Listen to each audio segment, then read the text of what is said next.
Welcome to the Quick Time Event Podcast. I am one of your hosts, Josh, and as always, I am joined by my partner in crime, John. The other one, TM. This isn't the right screen. This ain't it. Uh-oh. I'm not even on Twitch. Oops. Quick Time Event is a chance for John and I to get together each and every week to talk about all of the nerdy things that we love. If you like what you hear, you can find us live on twitch.tv/QuickTimeEvent_ every Thursday at 8:30 p.m. Eastern Time, or on all of your favorite podcast services and YouTube.com shortly after the live show ends. We've done it, John. We're live at about 8:30 p.m. on Twitch for a podcast. There are no frame rate issues. It's solved. It was 100% the ISP. I'm mostly sure that it was a connection issue with the wiring in the back of my house, because the Time Warner guy or the Spectrum guy came out, laid a brand new wire down, brand new connection, works like a fucking charm. No issues whatsoever. So what you're telling me is that WoW could have retained a customer had they done their job. Yeah, I told them that as I told them I'm no longer paying for their service. I told them that many times. And did they try to backtalk you and be like, they did.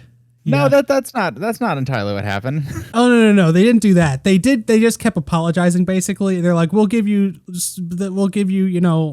discount. You can have the discount that new customers have. They went that route.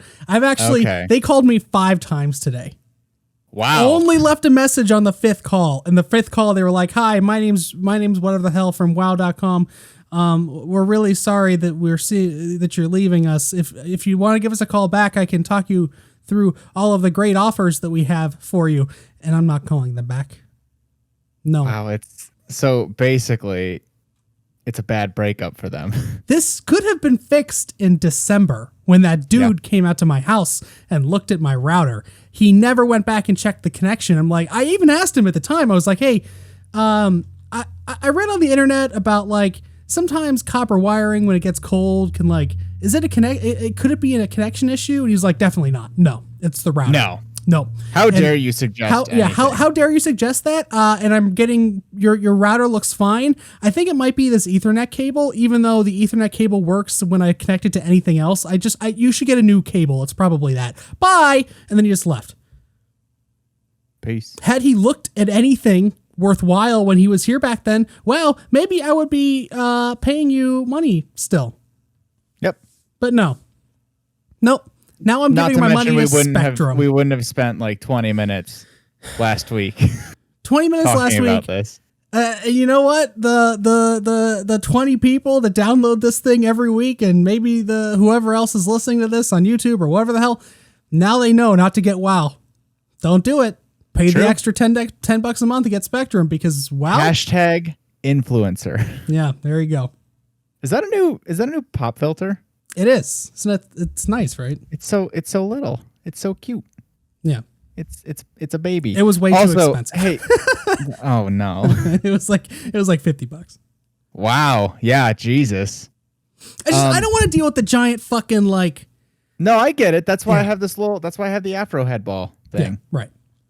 I hated burying half my face behind a big old windscreen. So we've talked about, I don't know if we've talked about this on the podcast before, but you're an old man. Sure. I didn't realize how far into the old man stage you had gone. Before we went live, we talked about quilts and how nobody uses them.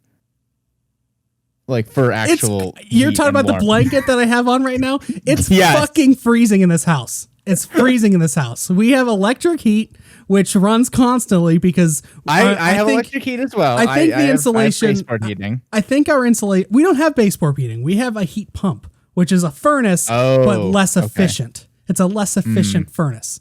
Yes. It sucks. And I think the insulation in our house is not great. There's a giant window here that's very cold. It gets very cold in this office. Sure. And I like to wear, I don't know. I'm just cold. I don't want to wear sweats. I want to wear a t-shirt. I like my legs to be warm.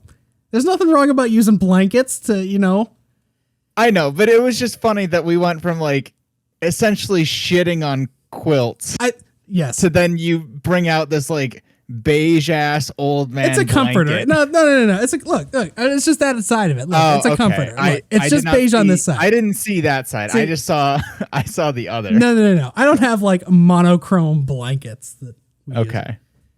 Now here's a question. Here's where I might be an old man. What do you have your thermostat set at?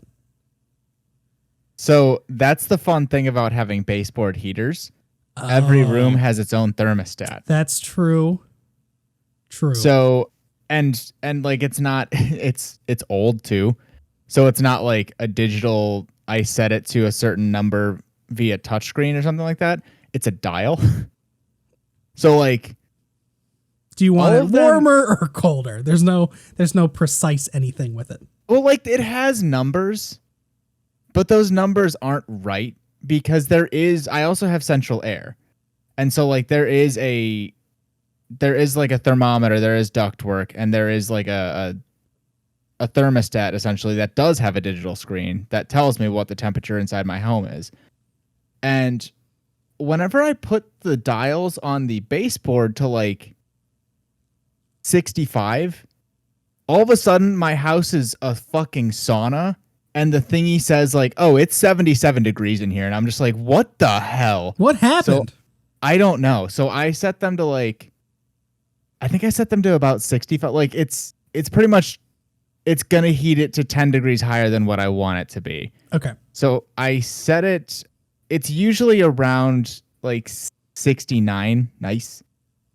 Okay. Like the thingies are probably set to like 65 or so, maybe like low 60s, but the actual like temperature according to the thermostat is upper 60s. Maybe it hits 70 because it kind of fluctuates. No, we set ours at 68, which I think is like on the low side. I think, I don't know, based on what I've seen people like on social media, my peers doing, they're like, I need it to be 74 degrees all the time or I'm unhappy. 74, holy shit. Yeah. Whenever it got hot, like we had a bit of I think everywhere had a bit of a heat wave recently, in the US at least. And like, well, compared to what we had before. Well, yes. But like it was, I don't know, in the 60s outside, and my heating didn't like account for that. So I came back in from walking my dog and I was like, oh my God, it is so hot in here. And my thermostat was like, hey, it's 74. And I was like, I would die if this was all the time. No. I can't imagine doing that on purpose. No. And then the other side is in the summer, I think we usually keep the AC around 70. It's either 70, I think it's 74 is what we keep it on.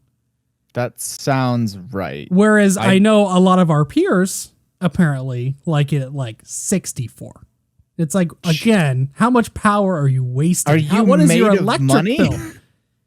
It's not even the money thing. It's just like, I feel bad consuming that much energy. Like, look at Texas. Right. Yikes. Yeah. Yikes, for sure. Okay, so let's move on from this homeowner talk for all of the teens. Sure. The hashtag teens that listen to this podcast and don't give a flying fuck about our energy consumption. What have you been doing? Here's a spoiler alert for you teens. Just wait. Someday you might shit on us now, but like someday you'll have these exact same conversations and you'll have that like That's So Raven flashback where it'll like go into your eye or whatever. And you'll see me with this blanket and you're like, what? Oh man, they talked about that, huh? You'll be like, oh no, that's me now. And by then we will be dead. 10 years. What have you been up to? Let's see. I made this is a fun segue because we just said we weren't going to talk about this anymore. I did some home improvement. It's relevant because I am redoing my bathroom and I am giving it a subtle video game theme. Oh. Like it's a theme that if you were not somebody who plays video games, or even if you're a person who plays video, like you have to play this specific video game. And if you'll walk in and you've played this game, you'll be like, oh, this is 100% a tribute to this game.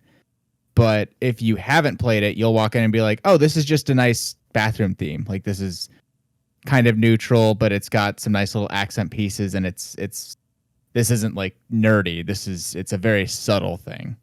So I won't say what it is yet because I want to post some pictures once I'm done. But I repainted the bathroom this weekend, took everything down, and then reassembled it after I finished painting. And now I am finishing up some of the decor. So it's almost done, and I'm very pleased with it. It's turned out very nicely. I'm happy. Nice.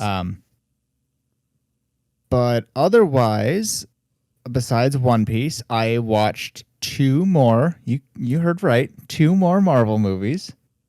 Watched Thor and Captain America. So next up is the first Avengers movie. And I played... What did I play? I played Apex over the weekend with you and a mutual friend of ours and got my first Apex win ever. Oh, that's right. That was such a good feeling. That was a great feeling, especially because I think I was the kill leader. I don't know if you were the kill leader, but you got the final kill for sure. For sure, yeah. But like I had like 6 kills, which normally having 1 is good for me. So like it was a very good game. And then I dicked around and played just a little bit. It seems like it'd be more fun to play with people, so I didn't get too far into it. But I did toy around with Scott Pilgrim since everybody went nuts when that was coming back. So I was like, let's give it a shot. It's very arcadey. It's what you would expect. It's like the classic Teenage Mutant Ninja Turtles arcade cabinet game where it's side scroller beat 'em up. That kind of feel, just a little more fleshed out. Like there's shops that you can stumble upon along the way that you can buy health and stuff like that. As you progress, you do get levels, and as you level up, you get more combos, which I don't know how to use any of. It's very charming. How does the story or the humor come across? Because I've almost bought that game like 3 times, and every time it's just like, I know I'm not going to like hyper enjoy the combat or like the actual gameplay. Yeah. I don't know if it's something I should buy when it's on sale next time or not. To me, it's not really like so far it hasn't been the humor or the story. Like I've seen the movie, and so far it seems to be following the movie very much, just in a pixel art video game. But just the atmosphere is what I enjoy about it. Like it's very good. It's very pleasing visually and like thematically and kind of musically too. Like I couldn't pick any of the songs out right now, but the entire soundtrack is very well. The entire soundtrack is done by Anamanaguchi, which is one of my favorite EDM. I think they're chiptune. I think they're chiptune is what their that sounds right. Genre is, but Anamanaguchi does the whole thing, and they're really well known, at least in the people that listen to EDM, their kind of worldview. So, I want to play the game mostly because of just like the hype around the game and like how big a deal it is that Ubisoft is able to pull it back out of the abyss or whatever. But then also because I like Anamanaguchi a lot. So there's those two pieces of it. Again, I know I'm not going to like the gameplay. I don't know if there's enough there from like the other parts to keep me engaged. Sure. And again, the reason why I played like the first, I think that there's 8 levels, maybe. I forget. Do you know the point of Scott Pilgrim? Like what the movie's about? You have to beat up her 7 evil exes or something like that. 8? However, a number of men that you have to a number of individuals under 10 but over 5. Yeah, right. And I think I saw 8 levels on the map, so I can't tell if there were. I don't remember if there were 7, and then there's like maybe a final boss kind of stage, or if there are 8 or whatever. Regardless, I'm probably at like the halfway point, maybe, unless there's some huge shocking twist. And it really does, because you can play 4 people, 4-player co-op, and it really seems like it would be a lot more fun with those extra people. Just like the classic arcade cabinets were. Whenever you would play, for me, it's always Teenage Mutant Ninja Turtles, TMNT. it was always just kind of okay to play it by myself. But if I had other people playing Sure. with me, usually it'd be in like some social barcade setting. Yeah, exactly. I mean, it's a true arcade game that's meant to be played with other people in an arcade setting. Just the same way as like Ninja Turtles, again, yeah, you're right, is the most 1-to-1 ratio kind of example. But like even like Rampage or any of those games. Yeah, they're always meant. I mean, you can X-Men, there's an play X-Men them at home. one. Yeah. But it's obviously part of that gameplay is having other people with you, and it does feel lacking to play it solo. But that's just because I've experienced playing that kind of game with people. So, I mean, once we're out of the pandemic, sob, I could just bring my Switch down because I got it for Switch, and then you and I and whoever else could just get together and play it. I think that'd probably be the ideal setting. Sure. I think you'd get the most out of it then. But yeah, it's fun. It's charming. It's certainly not game of the year. I don't quite understand what was the issue. Why did it disappear for like 10 years? Was it licensing? It was some licensing issue, I think. Okay.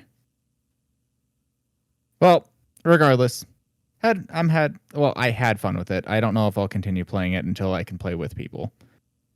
But yeah, that's been pretty much it for me.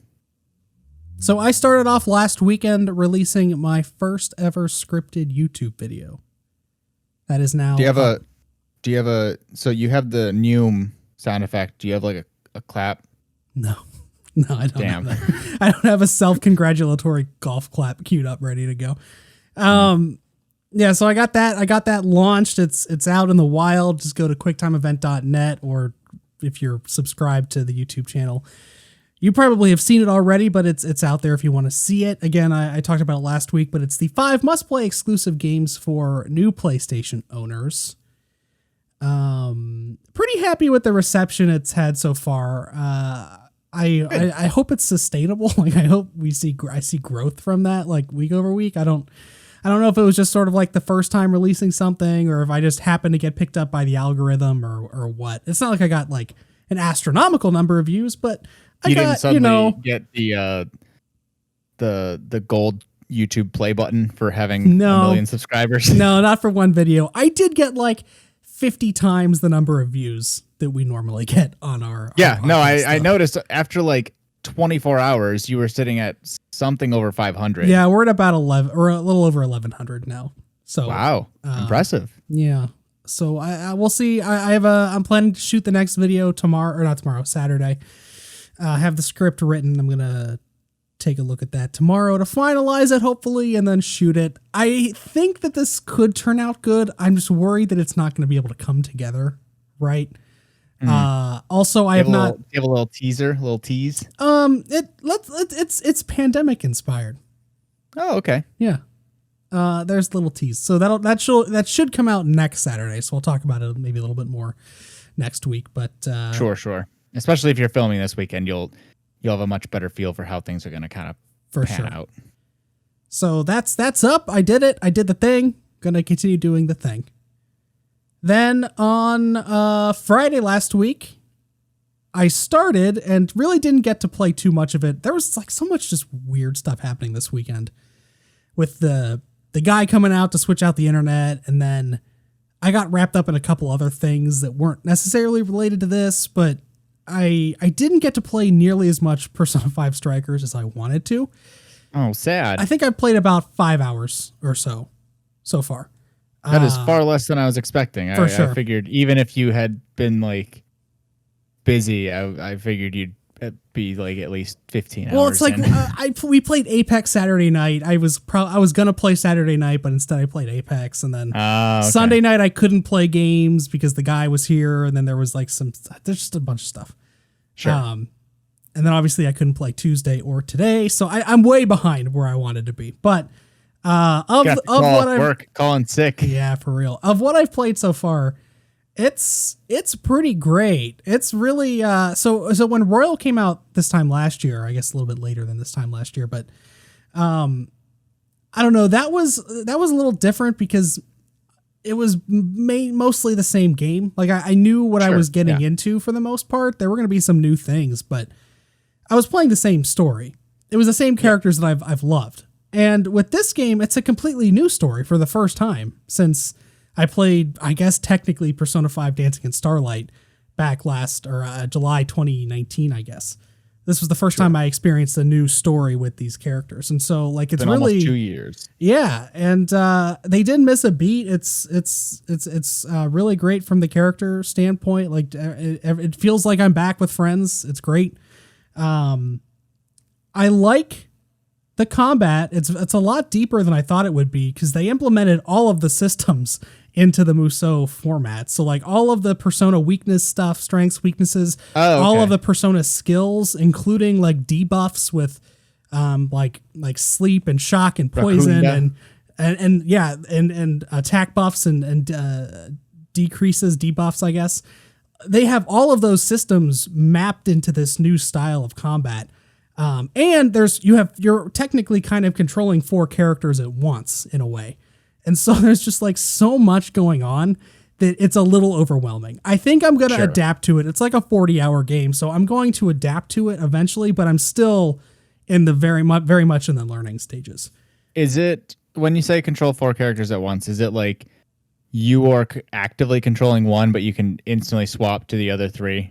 You can do that. And they'll like act on their own when you're not controlling them? Yes. But then on top of that, there are also the baton passes, and then there are also all-out attacks, and then there are also showtime attacks, and then there are also just times where the other characters will be like, hey, I can do this thing if you want to, so press this button, and then you press the button and they do a thing. Oh, like drive a scooter into an enemy? Exactly, yeah.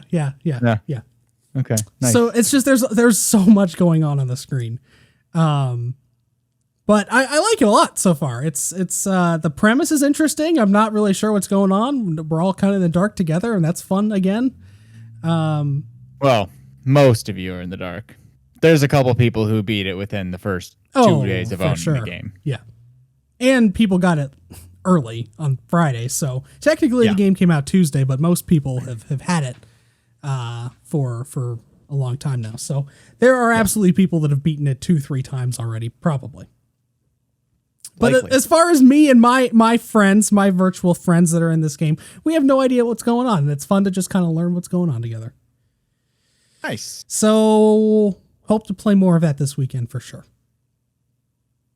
The other thing, Marvel-wise, we're now through Ant-Man. I don't want to talk about anything. I want if something speaks to you, or if I think of something when you talk about the Marvel movies you are watching, I'll bring it up then.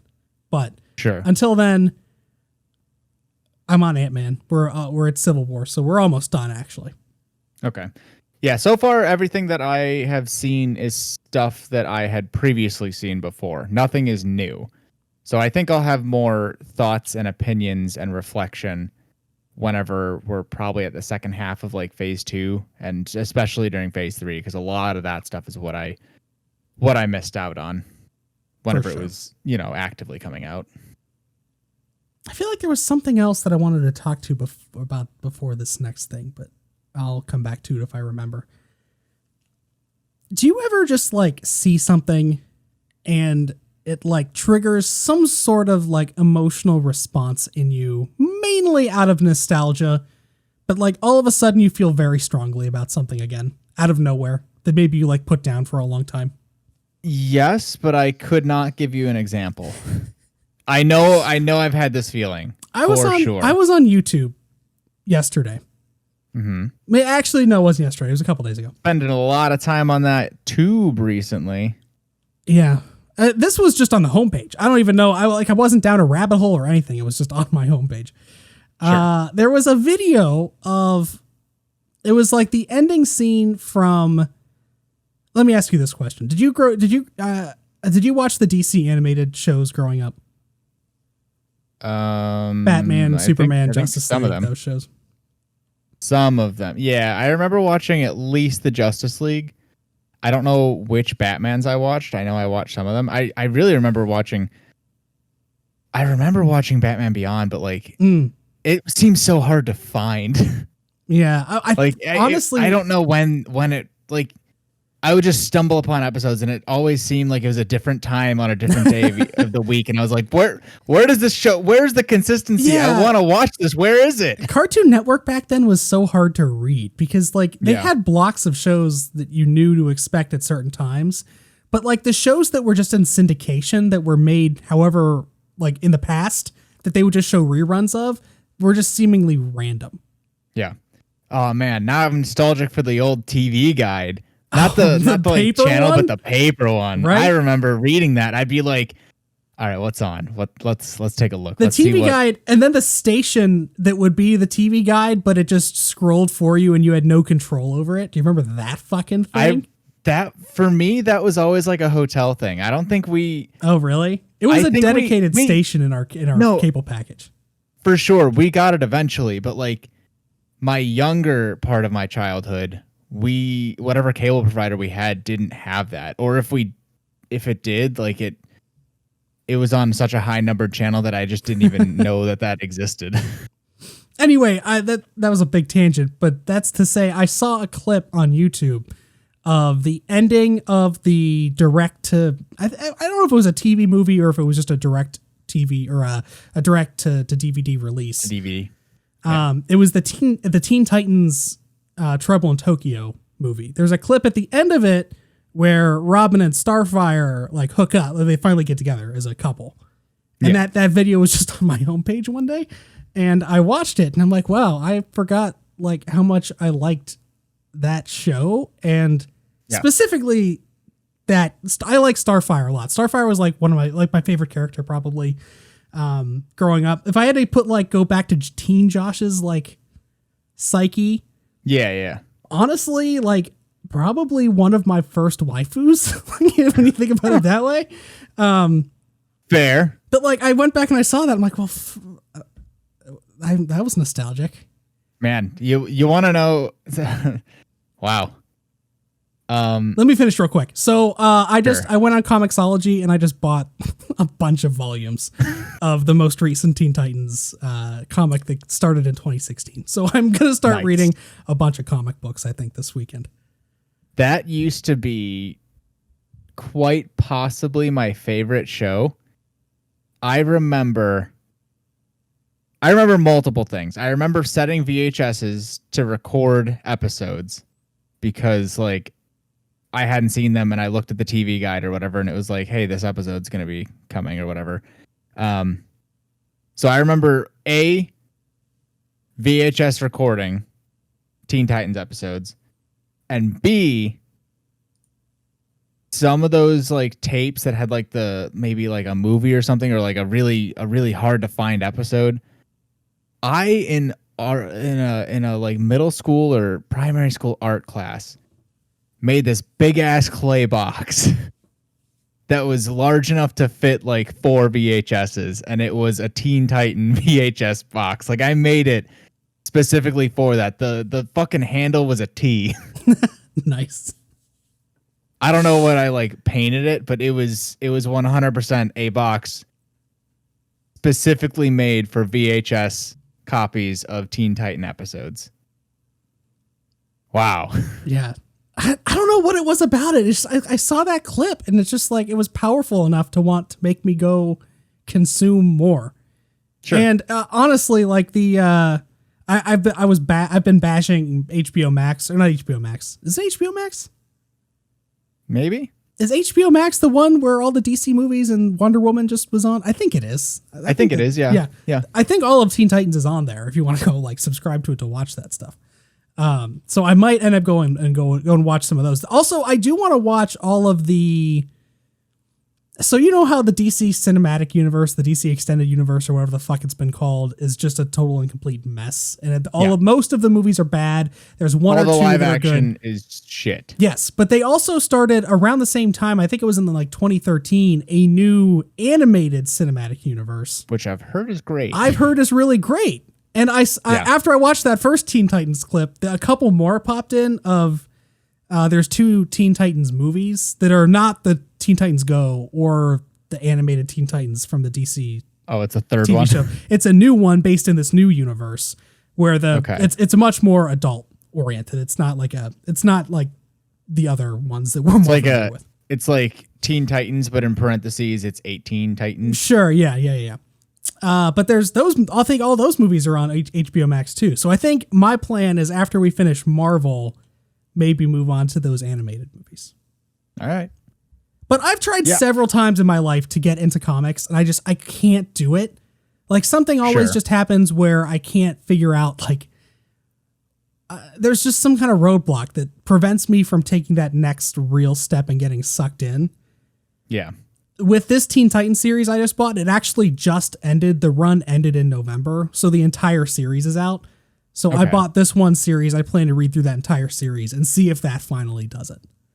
See, I feel like for me, the issue, because I've tried getting into comics as well. And for me, the issue has always been, I think it's always been a two-part thing. One, I mean, really, it's just been a one-part thing. It's being so overwhelmed by how many different things there are for the same thing. Because I love Spider-Man. I always did. I still do.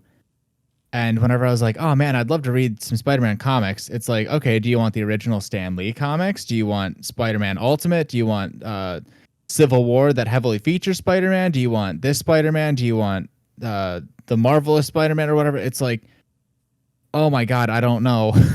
What do I do? Right. Because you can't just, I mean, and that was probably part of the problem, was that you couldn't easily just start one. You had to pretty much commit to one, because back then it was like, okay, I need to order these and have them ready to be picked up from my local library branch, and it's going to take weeks. So it's just, it's so overwhelming, just the sheer amount that it definitely is. There's two things that are helpful now. With Comixology, you don't have to do anything. You have a tablet or whatever, or even your phone if you wanted to, and you just download the ones you want to watch. That would be very helpful. The other piece is, it's kind of like a paradox almost, where the reason why you and I are so overwhelmed is because there are so many iterations of the same character. Yeah. But at the same time, the Marvel and DC's solution to bring new people on board is to start over with a new issue 1, which then creates even more new series. It's like, oh, you missed out. Okay, don't worry, you can start here. Right. Which is consumer friendly, but for somebody who's I wanna consume it all, it's very not consumer friendly. So I did a little bit of, as you probably guessed, because I do this with everything, I did a little bit of research before I picked the Teen Titan book that I wanted to read. Sure. And apparently, I remember this because the last time I tried to get into comics was when the New 52 was not out, but it wasn't right when it came out, but it was sort of near that time. I think it was 20, I don't know, the early aughts, I guess. Sure. But the New 52 just came out, and... Or not aughts, the teens, I guess, the early teens. I don't know what decades are. Anyway, the DC New 52 came out, and I tried to get in some of those, but I just couldn't. From what I understand, DC then hit the pause or the brakes on the New 52 and started over with a new block called the DC Rebirth, which started in 2016, and it sort of takes out the New 52 timeline and preserves a lot of the stuff that was before it, but is also a new jumping in point. And from what I understand, the best part, or the easiest way to get into comics, is just pick the character you want to read and start with the most recent book. And then once you get through that, if you want to then go to the next step, then you mean the most recent iteration? The most recent iteration, right? The most recent issue 1. I was gonna say, if I suddenly jumped into Ultimate Spider-Man issue number Right. Yeah. That would not make sense. Right. So get the most recent, whatever the issue 1 of the most recent iteration is. That makes a lot of sense, actually. That is a good solution. Because I'm like you, where I want to read Batman. Batman has forever been one of my favorite superheroes since the animated series and Batman Beyond. Like, I love that Bruce Wayne character in the animated series, and it's always stuck with me. But like, I don't want to go back to Detective Comics from 1930s and read those, because those, well, they were revolutionary at the time, and there's a lot of history there. They're not good. In the same way that, like, no one wants to watch the fucking, I'm blanking on his name, the Adam West Batman series from the 60s. No one wants to watch that for the Batman stories. They want to watch that for the historical, like, timepiece that it is, and or for Adam West in it. If you do want to watch it for the Batman series, it's because you've watched literally all the other Batman stuff, and you're like, all right, I need to complete it now. Exactly. Yeah. Like, I mean, that series was great, but it was great because it was ridiculous, and Adam West is fucking the best. That's why that series was great. It's not because it's a great Batman series. It's the same exact feeling of why I have the Legend of Zelda animated series on DVD. Nobody wants to watch that, but if you're so far into the fandom and like you've consumed literally everything else, you're like, all right, well, this is shit, but it's at least something. Exactly. Yeah, so this is my latest attempt to try and get into comics. I'm starting with the Teen Titans because that's what sparked this whole thing. So makes sense. We'll see how that goes. I will provide an update next week as I read through. Right. Can't wait for a couple months from now whenever you have a YouTube video, a scripted video about comic books. You just get super into it. I thought about doing like a series. I don't want to do a series, but like maybe do some sort of content around comics from the perspective of someone that knows nothing about comics. Sure. Or just like tertiary knowledge about comics from the super mainstream stuff, from the MCU, from the DC movies, from the animated shows that I grew up with. But from the actual comic standpoint, I have fucking no idea. You could just basically film your journey. Just, okay, here's what you do. It won't take too much time. Just like basically do a vlog, but don't release it. And then like make certain checkpoints and compile all those vlogs into a video. And at some point you'll see your journey. You'll see your transformation from somebody who knows all the stuff about the movies, and then slowly you'll be like true comic book nerd. You'll see the gradual progression over time. It's almost like a mini time capsule for you. Right, just in my own time capsule. Yeah. Yeah. Let's get into our topic of the show, which is PlayStation, because PlayStation just ruled the news cycle this week. True. Pretty much from start to finish. So, yeah, we got a state of play today, and then last Tuesday we just got a bunch of random stuff from a couple different places. Jim Ryan had an interview in British GQ magazine. Okay, we'll publish a bunch of like unreleased PlayStation information in British GQ magazine and have it hit the news cycle for video game news. Interesting choice. Didn't they do that with something else? Wasn't it like, I forget what sounds familiar. It was like the Mark Cerny. It was Mark Cerny. I don't remember what site it was, but Mark Cerny did some interview about the PlayStation 5. Yeah, it was a weird ass site too, not a mainstream one. It was like something.biz, but not like, it might have been a tech site and not a video game site. I think it was. But it was another super weird thing where PlayStation just chose the most obscure news outlet to release like information that is like important to a lot of people, like highly consumable information. They released it to a publication that is not necessarily highly consumable. Yeah. So yeah, we got that interview from Jim Ryan, and then the PlayStation blog dropped a lot of stuff this week too. So I don't know if they were just like, hey, Nintendo had their Direct and they didn't really have anything, so we might as well just release everything we have now. Sure. But yeah, topic of the show this week is PlayStation, so we will get through all of that. If we have time at the end, there are a couple news stories I want to cover about Avatar, the Nickelodeon series. Yeah. And then exciting. two very two publishers that are, or a publisher and a developer that are having a really hard time right now with CD Projekt Red and BioWare/EA. But let's start with PlayStation and see how far we get. Alrighty. So let's start with the state of play that occurred a couple hours ago. Did you watch any of it? Have you seen any of the reactions on Twitter.com? I caught bits of it, and I've seen some reactions on Twitter.com. The reactions I've seen on Twitter have been pretty subdued. I went into this with my expectations set appropriately, much like I went into last week's Nintendo Direct with my expectations set. I came into this not expecting any huge bombshell announcements. Sure. Like they said that it's going to be, deep dives into games that are coming out this year. There's going to be some new announcements, but considering what their previous state of plays have been like, and then also considering what I know to be coming out this year from their first party, I didn't expect like Elden Ring or like a brand new huge AAA exclusive announcement here. I knew that wasn't going to happen. So for the most part, Twitter, I think, is in that camp too. Reddit, on the other hand, and Twitch, on the other hand, not at all.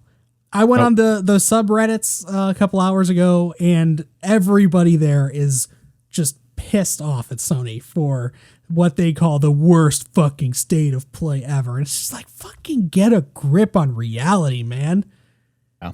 Not everything is going to be the PlayStation 5 announcement. Like, not everything is going to be this huge fucking... This year, I said this a couple months ago. I said this when we did our Game of the Year. There is just no fucking way that this year compares to last year in any respect. Nope. We'll be lucky if we have console availability. Yeah, right. Sometime this year. Yeah, you're going to be lucky to get a PS5, not let alone PS5 games. Like, it's going to be a pretty sparse year when it comes to video game releases. Game of the Year discussion is going to be 100% opposite of what last year was. Where last year we had like 40 games and it was hard to pick between them. This year it's probably going to be pretty clear. Especially considering what ends up coming out. Because, they didn't talk about God of War here. I assume, I've been saying now for the last couple of weeks after Ratchet & Clank got the June release date, I think God of War is probably a 2022 game, which then means the only other game that's coming out, I think Ratchet & Clank's going to be great, but I don't think Ratchet & Clank is going to be a game of the year. Like, no. That's just not what that property is in about. A normal year. Sure. This year, maybe. But the only other thing that Sony really has in their arsenal is Horizon Zero Dawn. And if Horizon Zero Dawn comes out, it could honestly be the game of the year because there's just not really that much else. And it could be the game of the year anyway. But it would... Like the runaway game of the year. Yeah, it's going to be game of the year almost by default, even if like it came out and it was just really a lackluster sequel. Right. Like we really... when you look at what's been announced for this year, as far as... at least from Nintendo, Microsoft, and Sony, which take away 80% of the Game of the Year awards most of the time. Yeah. We know we're getting Horizon Zero Dawn. We know we're getting Halo Infinite. Nintendo's still nebulous on what we may or may not get. But we're getting Pokemon Snap 2, or new Pokemon Snap. Yeah, you're right. And Skyward Sword HD, which people are very mixed about, but whatever. Right. But like none of that is Game of the Year other than maybe Horizon. Yeah. Halo Infinite maybe could come out and blow people away, but if 343's track record and everything we've talked about for the last 2 weeks 2 years is any indication, that's probably not going to happen. I don't know. Breath of the Wild 2 could come out. There's a lot that could happen, but like Game of the Year is not going to be great this year. And by that, there's just don't expect the world this year. Expect these smaller titles. Expect Kina Bridge of Spirits. Expect Solar Ash and this Sifu, and like these smaller games are going to be what define this year. It's just what it is. The indie games, the small third-party games that are coming out, those are going to be the things that define this year. Yep. We're going to get a couple blockbusters. Dial back the expectations. For sure. We're going to get a couple blockbusters and they're going to be great. But when you think back on this year, I think it's going to be a down year. It just is. You can't follow up 2020 with a year that's even better. It's just not going to happen. No. And that's how it works. You have great years and you have it's the valleys and mountains, the peaks and the depths. So all that to say, I thought this direct or this state of play was totally fine. I think they came out, they had good content. They did deep dives into the stuff without ever hanging on anything too long. Like they didn't have the Project Triangle strategy issue where they talked about the game for 10 minutes when they didn't even know the title of the game. They had none of those issues. No Salt Iron? No Salt Iron War. Damn. It was really well balanced for the most part. And yeah, they Is that didn't a Switch exclusive? I think so. Octopath wasn't exclusive until it came to Steam. Yeah. I guess that's fair. So yeah, I thought it was totally fine. I thought it was good even. It's definitely the best state of play because the other piece is you look at the state of plays, the things that they brand as state of plays. Because the PlayStation 5 reveal events, the two major events that happened last summer and last early fall, those were not state of plays. Yeah, those are their own thing. The state of plays that we've gotten have all been bad or passable, where the first one I remember had just nothing. The only thing that was like mildly interesting was they had an Iron Man VR game for PSVR. Oh, yeah. They've been bad, or they haven't shown anything worthwhile. This one, I thought we got games that were both worthwhile, and they covered them in a way that made it interesting. It was 30 minutes, didn't hang around that long. Like, it would never overstayed its welcome. I honestly was very happy with this. Apparently, most of the internet is not. This is probably a hot take, but at the end of the day, I thought this was totally fine. How dare you have realistic expectations going into something? How dare I? Get out. So going through here, first they kicked it off with Crash Bandicoot 4, It's About Time. It's getting a PS5 version. Not much to say about that because the game's already been out. So, what are you going to do? Bandicoot, what are you going to do whenever the podcast gets review bombed because of your hot take? I'll retweet it. I don't know. I'll make an apology video and then double down on it is what I'll do. Hell yeah. So if you want to ratio this video or whatever with dislikes, go ahead and I'll make another video. Nice. Then they followed it up with that weird ass fucking Blurns Ball game, Knockout City. I still have no idea how that game works. It's dodgeball now. I know it's dodgeball. It's not so much like a game where you throw a ball into a net. You're definitely hitting the other players, but there's also like a battle royale ring of death that like shrinks down. I don't fucking understand what is going on in this game. I really hope so. My expectations are absolutely at the floor for this game. I hope that it comes out and it is just the most fun thing ever. I hope it's like the next Fall Guys. It would be really great if they made this, because we'll get to this later, but it would be really great if they made this another free PS Plus game. Yeah. At launch, like they did with Fall Guys. Because I would probably play it for a little bit if it was. Sure, yeah. I would invest like $5 into playing this game. Max. Then they showed a brand new game called Sifu, which is from the publishers of Absolver, I think, is the game that came before this. I forget the name of the studio. Anyway, it's an indie game. This looked really interesting. It's like sort of a fighting game in the same way that For Honor is a fighting game, where it's third person melee combat, but it's like sort of strategic in a way. Mm-hmm. It's not just button mashing, and it's not just like fighting game combos. It's like how you're managing your form and stuff. But it looks really interesting. It's very pretty. Martial arts kind of combat game. There's a write-up about what the game is ultimately about, like from a story perspective, and it sounds kind of cool. But it's called Sifu. I'm planning on checking that out. Looks pretty cool. Oh, you can't. I can't. Josh, you're allergic. I'm allergic to seafood. Yeah. Good thing there's no seafood. There's no D in this, so I should be fine. All right. Followed that up with Solar Ash, a new look at Solar Ash, which we saw, I think, for the first time at the PS5 reveal event. That is the game from, I forget the studio name, but they made Hyper Light Drifter, which was a very well-reviewed game when it came out a couple years ago. Looks very fun. I forget who said it. I was watching the Kind of Funny restream of this, and one of them said that the gameplay actually looked like a mashup of The Pathless, which is that game that I played at the very end of last year that I had on my Game of the Year list. It was the one that you talked about wanting to play for like weeks and then decided not to play. And then randomly one week you were like, okay, yeah, I finally did play it. It's the game where it's like you have the eagles with you and you have a bow and arrow and you shoot these little target things to move around. Yeah. The movement of this game very much reminded me of The Pathless, but the gameplay looks honestly like Sonic Adventure Battle 2. Not the Knuckles levels, not the Knuckles and Rouge or Rogue or however you say that weird bat thing's name, and not the Tails and Eggman levels where you're in the mechs, but the Shadow and Sonic levels. The gameplay here honestly looked like that, where you're like going around a 3D world and there's like these, you're on top of like you're grinding on rails and you're jumping around. Yeah. It looked like that game. Much prettier, much prettier, but that's what the gameplay looked like, or what it reminded me of.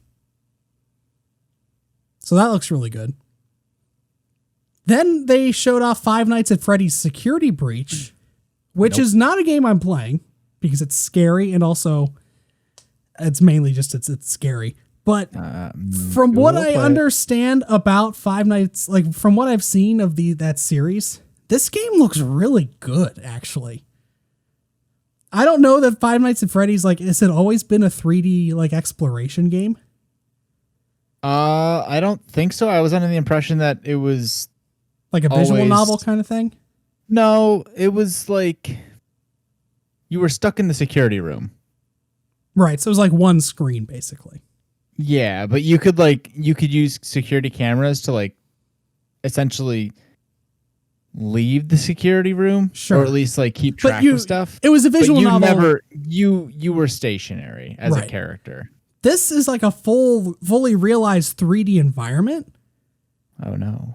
It like honestly from a game, it blew me away from like it's not what I had expected at all. It's Do you like move a around? legit. They're like you're sliding down a slide into a ball pit. There's like the weird animatronic things running around. It's horrifying, but it as looks far as really I know, great.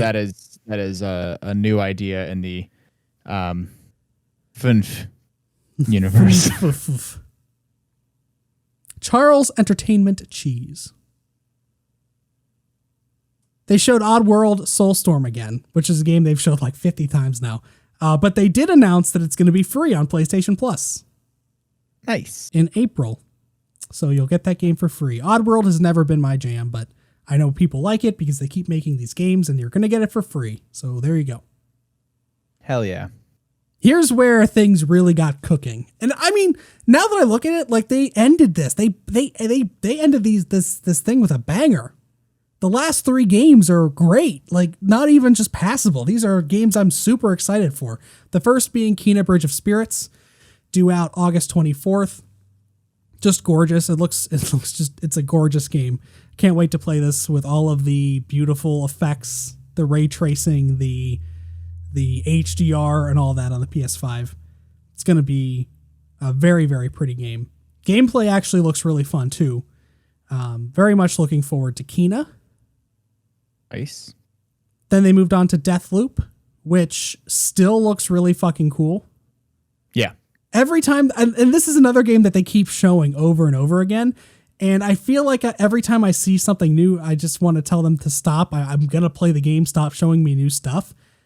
But somehow then they make a new trailer that doesn't really give anything else away, but somehow makes the game look even cooler, and I don't know how they do that. When is it? Do we have a release date for that? Yeah, it's May 21st, I think. Okay. It's late May, for sure. Did you have you played Dishonored or any of Arcane's other games? I don't know if I played Dishonored or if I watched somebody play Dishonored, but I have some experience with Dishonored 1. Definitely not Dishonored 2. But I at least have consumed to some extent the first Dishonored, and it looked fun. I never played it either, but this game is like the music, the trailer, and the music in the trailer was great. The movement looks really cool. The different abilities that your characters have. Yeah. there's just so much style. I feel like nowadays I put a lot of weight into style when video games have style. And this one has, it's overwhelming, the amount of style. You might, man, that makes me really want to recommend Scott Pilgrim, because I really do think it nails the atmosphere and the style that it's going for. It's just that you have the flip side of the coin where, like, the thing I think you value besides style is story, and the narrative's I don't see that. I don't see you being sold on the story, because it's just a beat 'em up. Like, yeah, I might buy that. Like when I have nothing else, because I think that when I'm done with Strikers, I think that's like pretty much it between now and May when Deathloop comes out and Mass Effect comes out. I guess It Takes Two comes out next month. Hell yeah. But yeah, I think there's going to be some gaps. Again, this is going to be a down year. There's going to be gaps for me to play some stuff. So that might be one that I pick up. Then they concluded with Final Fantasy VII Remake Intergrade. Final Fantasy VII Remake. Final Fantasy VII, Remake, Intergrade. There you go. There's the title. That's not confusing. Not confusing at all. But I don't want to say surprising. I expected Final Fantasy VII Remake to get a PS5 version. Sure. Surprising that Square Enix is not charging you for it. A little bit, yeah. If you own the PlayStation 4 version of Final Fantasy VII Remake, you are getting the PS5 version for free, which is very un-Square Enix. So I'm excited to play that game again with increased graphics. I thought about replaying that game late last year, and I just could never find the time.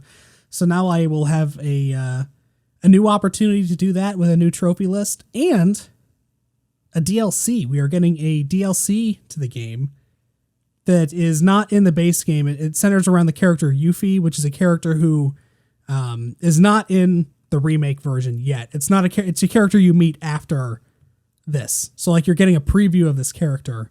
Was that were they in like disc 2 in the original release? Probably, yeah. They were after out of the 4. Yeah, you met them after you left Midgard. So okay. You're getting a little early glimpse of this character in this DLC, which you will have to pay for. So if you're getting the PS5 upgrade for free, but you have to buy this DLC separately, which I think is totally fair. That's not can't argue with that.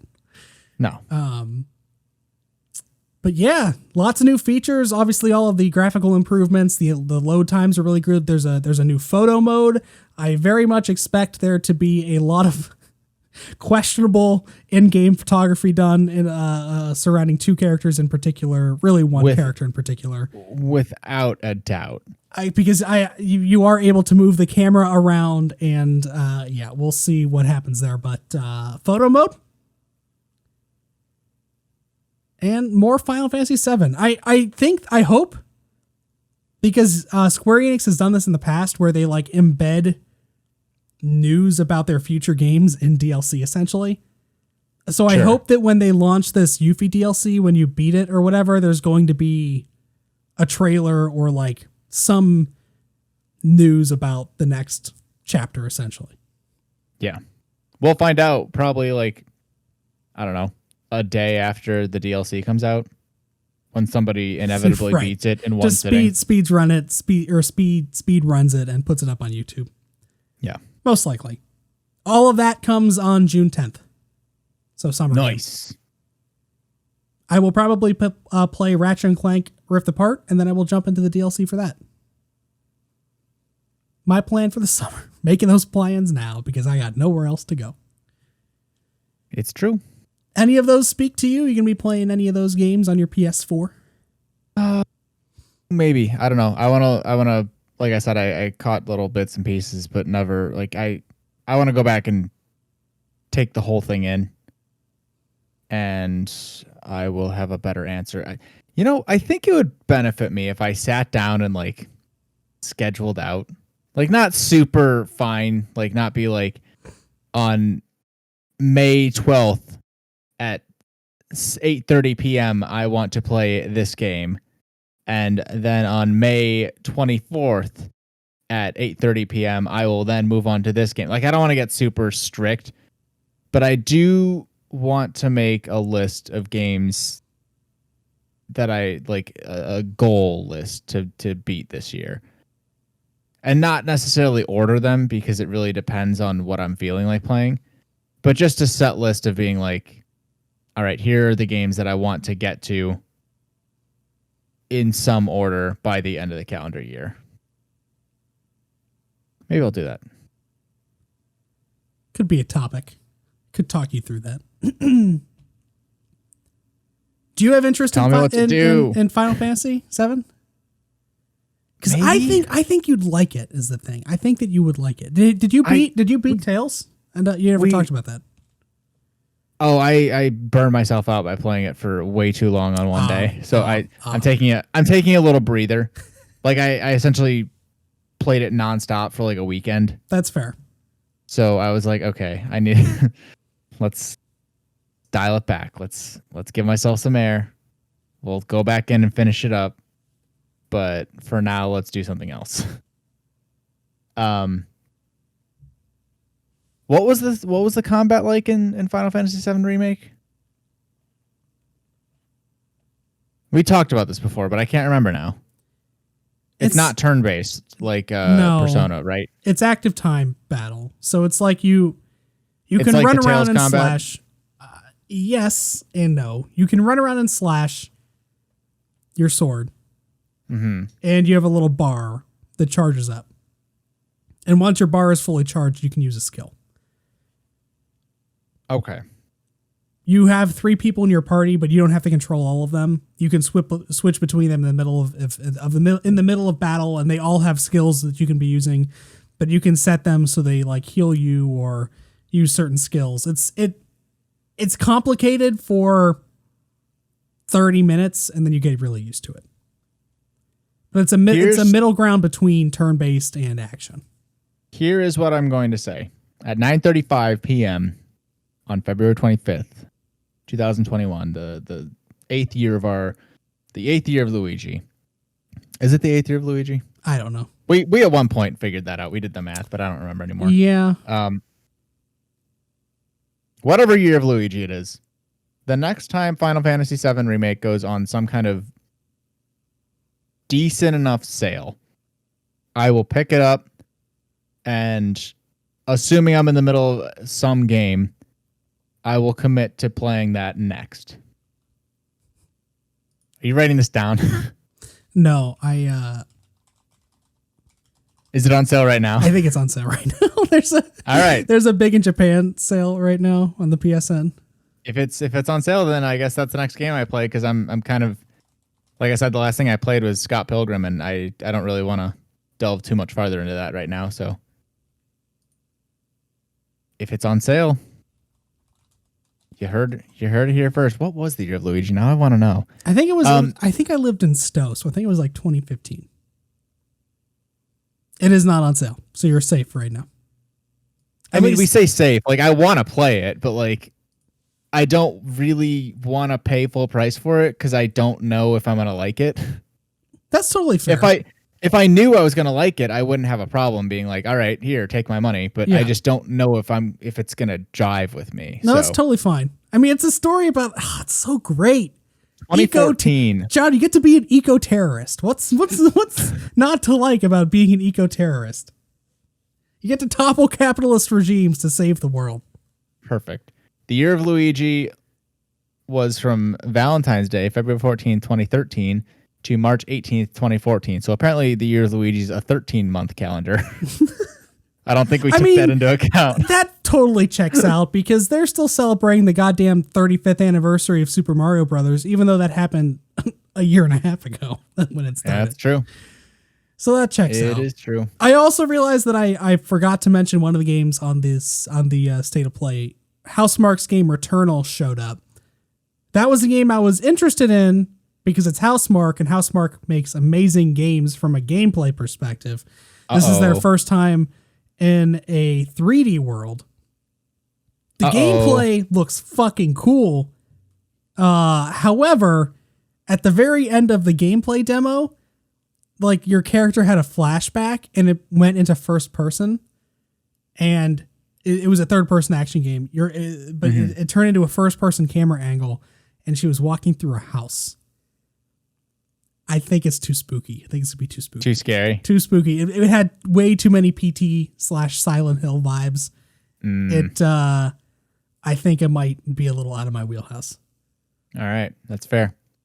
I will wait to see for sure, but I don't like jump scares, and it gave off horrible jump scare vibes. Sure.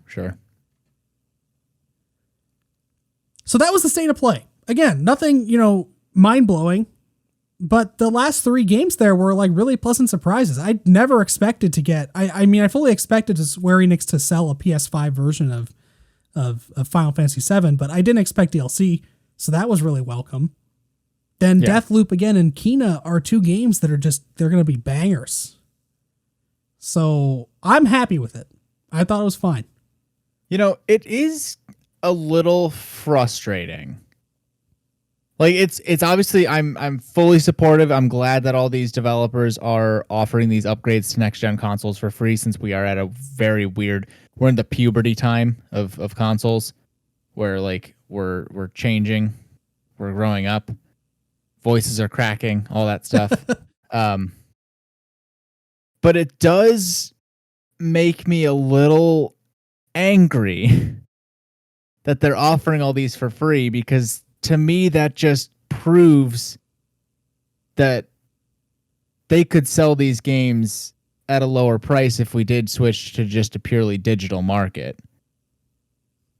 Like this is just fuel to the fire for saying, okay, the price point of $60 or $70 going forward, if that's what we're doing, is a 100% arbitrarily made up number. Like I get that it costs money to make a game, and I get that it costs money to manufacture and ship out and make the packaging and the discs and all that. But to me, it just speaks to the fact that like digital games should cost less than physical games. But John, because if they can offer these upgrades for free, like something's not adding up here. But John, how is Microsoft going to give free money to GameStop just for selling the console if they don't have that extra markup? That's right. I forgot about that. Because for some reason, GameStop is a vampire and was able to force Microsoft to give them money for every digital transaction that happens on their marketplace on consoles that were purchased at GameStop for some reason. How would they be able to do that if they didn't charge the money, John? I don't know. I do not know. I have no answers for you. I don't think this is a fair comparison, but I've seen again on Reddit, because Reddit's a cesspool, but there are a lot of people who are comparing this to last week's Nintendo Direct, and they are saying I saw that on Twitter even. Okay. I to be fair, I'm in a Twitter bubble. I'm in a pretty small bubble on Twitter. And I think that there were other trends. Like I didn't really see a state of play trend that was in like the top 10 or whatever. So there was nothing for me to click on. It was like pretty much being ruled by some of the horrible stuff that's happening today in politics. Sure. And Xbox Live, I guess, is down. But and then Final Fantasy VII Remake had like 4 trends too. But I didn't see anything about the state of play on Twitter, which is why maybe Twitter's a cesspool too, but I didn't see it. Anyway, there are a lot of comparisons being made between this and last week's Nintendo Direct. And from what I've seen, people are like, how could this possibly have been worse than the Nintendo Direct? What is your take on that statement before I give you mine? I really don't want to comment until I go back and watch the entire thing. That's fair. Because based on what I've seen, they seem kind of similar. The Nintendo Direct definitely had lower lows, I guess. I would agree with that statement, especially with like with some of the weird games coming out. Sure. But they felt very similar in that the internet was going to be disappointed going into this just because of the sheer expectations that people are going to put on this. If you went in with realistic expectations, you were going to come out of this pretty pleased.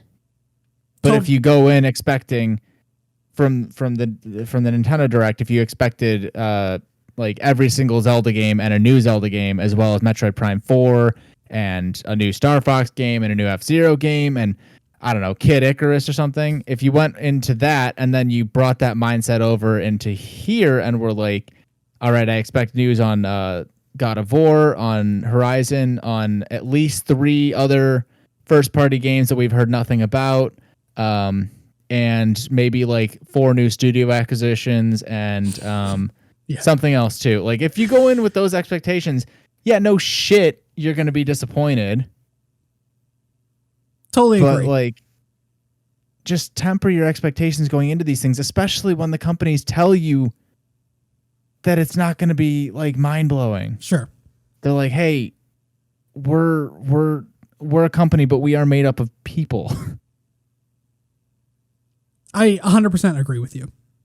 The other piece that I want to point out is that, like, Sony and Microsoft, it's not a fair comparison even between the two. No. Because Sony has been transparent with their shit for the last year and a half. Yeah. Nintendo went radio silent in September of 2019 and then basically just dropped this out of nowhere. It's true. And so there are different expectations there. Like I agree that I think last week's, and we went over this last week, but I thought that Nintendo's Direct was fine. It wasn't the right Direct to have after taking a year and a half off. And I stand by that. Sure.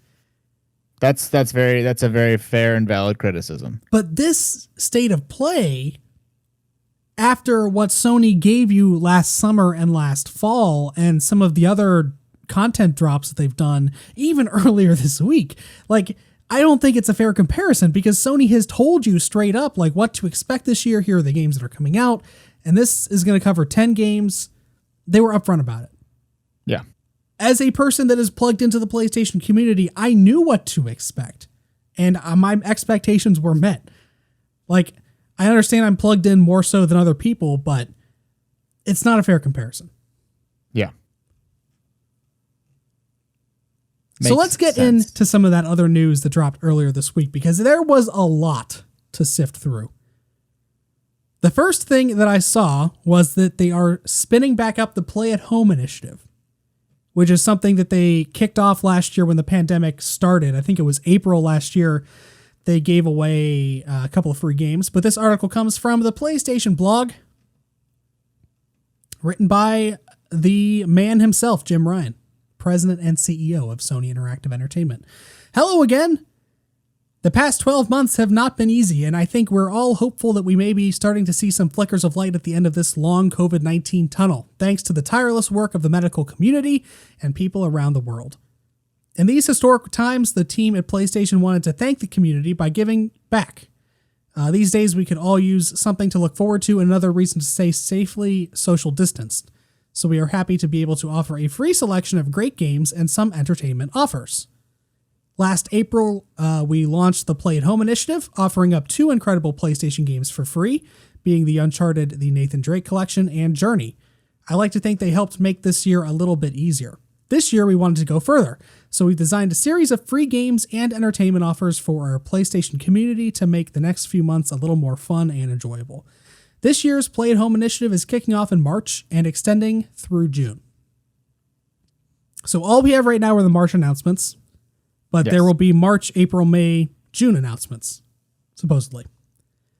So last year we got Uncharted and Journey. This year we are getting Ratchet & Clank for PS4. And yeah, Ratchet & Clank was the only one that I saw. Is there another one? No, when they said entertainment offers, there's also a special Funimation offer. Ah, okay. So if you subscribe to Funimation, or if you want to subscribe to Funimation, there's like a special offer for you, and then you also get Ratchet & Clank in March with other titles to come. But these are free to everybody, not just PlayStation Plus subscribers.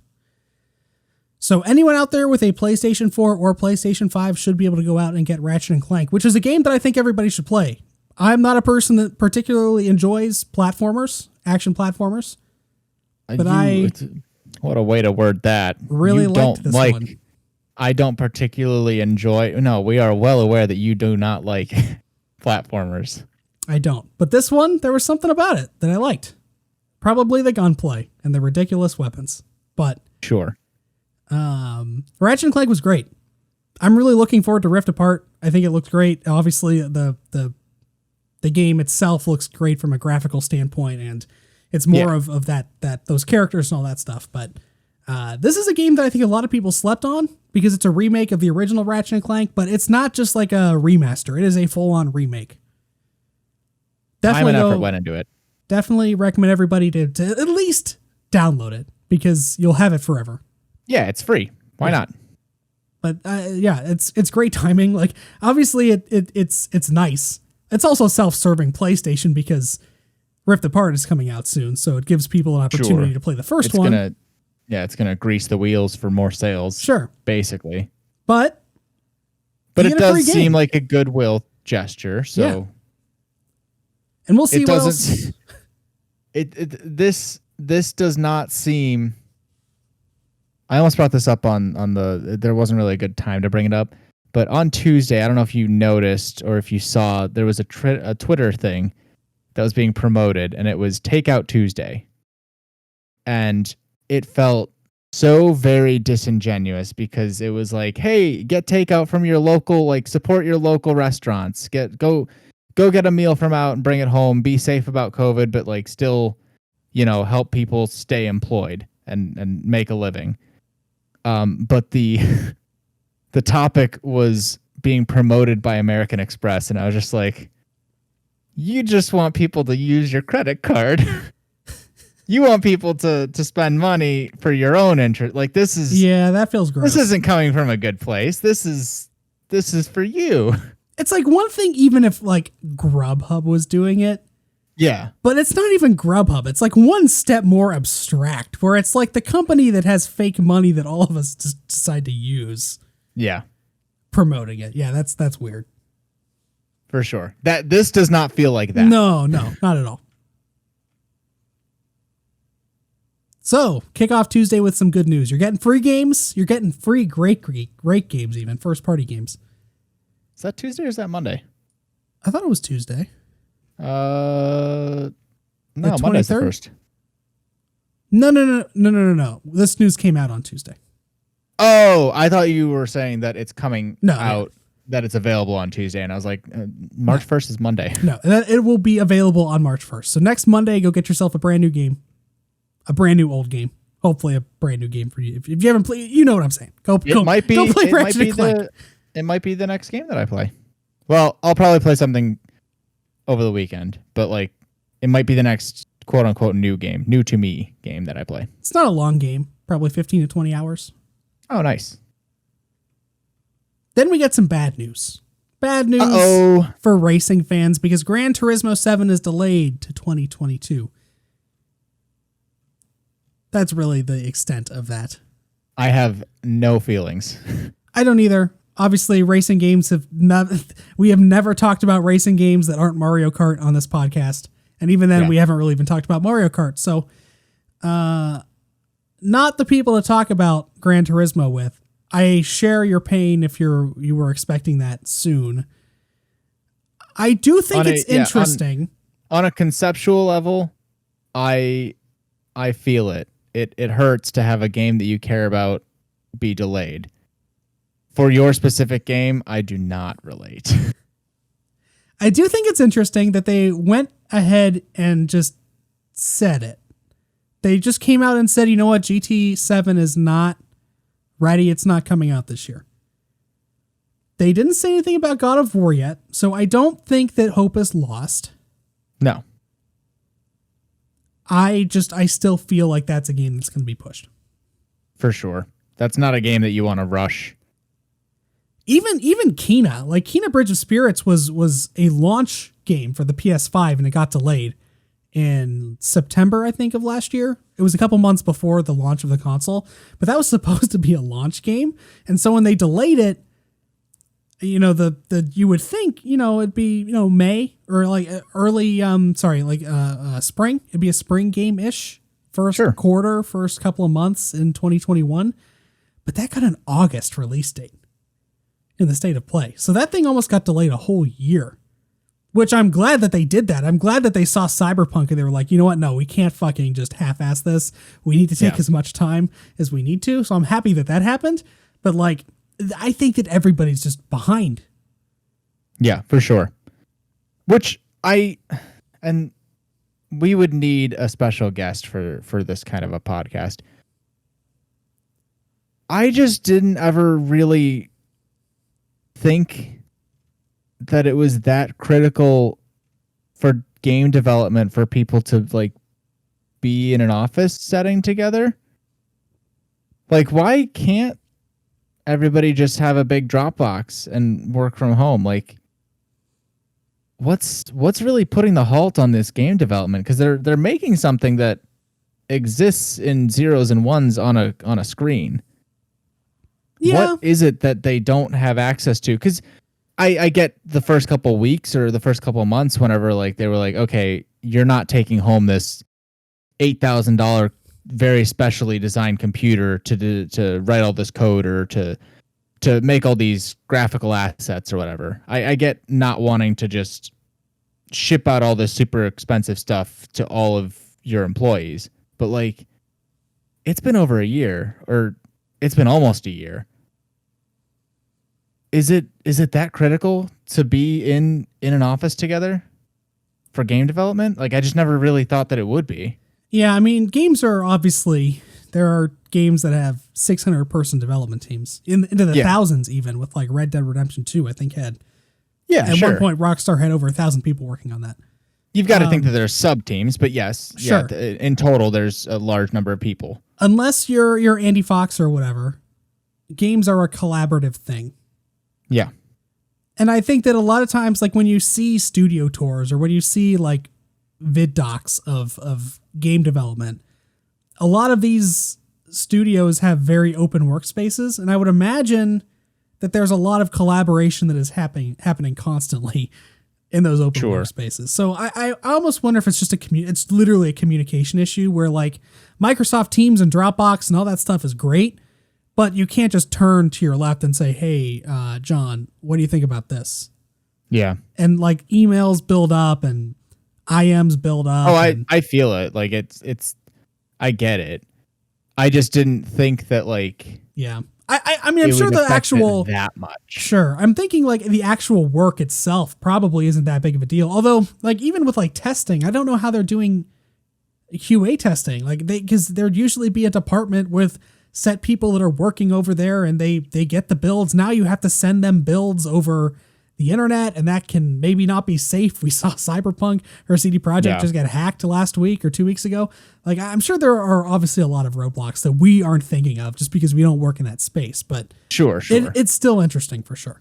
And again, that's why I said we would have to have a full somebody in the industry, or at least who knows about this kind of setting, to have a full-on episode about this. It's just something that I can't really wrap my mind around, because like a lot of jobs that are at least somewhat tech-based have adapted at this point. Like, I know that there's been plenty of articles and stuff in the quote-unquote real news about like how working from home might be a more regularly occurring thing going forward, because like businesses don't want to pay for office spaces at this point. And now that we've proven that it's possible, cool. Just move forward with that. Right. But anyways, different topic for a different time. Next story. This one actually comes from that GQ article. This is a write-up by Owen Good over at Polygon.com. Jim Ryan says that Days Gone is coming to PC this spring, along with many more PlayStation ports on the way. Days Gone and a whole slate of PlayStation games are coming to PC. Jim Ryan told GQ in an interview published Tuesday morning. The biker fantasy zombie adventure will be available on PC this spring. Sony's Bend Studio, makers of the game, confirmed the port on Twitter on Tuesday morning. Once console only, Sony has over the past year made more of its first-party PlayStation games available on PC. Horizon Zero Dawn went to PC in early 2020, followed by Death Stranding later that summer. Rumors last spring called for Days Gone, Bloodborne, and Uncharted the Nathan Drake collection to get the same treatment, although a Sony representative denied them at the time. So we got confirmed Days Gone is coming to PC, and others are on the way. PlayStation is continuing to put its games on the PC platform. Any thoughts? Makes sense. I mean, it was either this or just sleep with the knowledge that instead of making more money, people are just going to emulate your shit. Like, at least now people have the chance to do the right thing and realistically support your studios and your games without having to invest in your branded tower, which is what consoles are becoming. So it does make sense, especially having them come like a year or so after a release, because then that entices people to buy your box. But for those who are unwilling, for whatever reason, you're at least capturing that part of the market to some extent. So I get it. It makes sense. I think it also works on. It's like I think they finally understood that those two markets don't overlap necessarily. Yeah. Don't get me wrong. There are people that own PCs that also own PlayStations. They buy games on both, but like by offering your game on PlayStation or on PC, you're not taking it away from anyone on PlayStation. Like those people that are playing games on PC were never probably going to buy a PlayStation to begin with. No, most likely. And they were emulating your game for free. Sure. So I think they finally learned that like there's not any risk there and they can make more money there. The other thing is that like 2020 was a year that created so many gamers just because of the world we lived in. We saw the banner year that Nintendo had last year for sales. Even we know that, you know, the PS5s, they can't keep them on stock. PlayStation 4s, even when the pandemic first started, were hard to come by. Like they sold gangbusters last year and they're still selling PlayStation 4s and they're planning to continue selling PS4s to the general audience who are not hardcore gamers. Like they know that the market is safe. There are more console gamers now than there have ever been before. Just because people decided to try a new medium because they were bored as fuck sitting in their house for a year and a half. Yep. So like there are more people playing games now than there ever have been. So why not appeal to the majority of them, as many as you can? Makes sense. And like PC has always been a neutral battlefield. Like they're not, they might be playing them on a Windows platform, but like Sony doesn't have an OS. So you can't run Sony Windows. That doesn't exist. So they're not really competing with Microsoft in any way on the PC platform. So why not put your stuff there? Exactly. Glad to see that they've connected the dots and made the realizations. So we know Days Gone is coming. The other ones that were rumored a year ago or whenever that was Bloodborne and Uncharted. Yes. I don't know what I expect to be the next one because it's been a slow burn. Like they put out Horizon and then Death Stranding came a little bit later, but I don't know about like Death Stranding, I guess, is Sony's IP, but I think that was more motivated by Kojima than it really was PlayStation. Yeah. So like in my mind, they've really only released Horizon Zero Dawn. So I don't know what the next move, like if I was Jim Ryan trying to decide what the next game I was going to port would be, I don't know what it would be.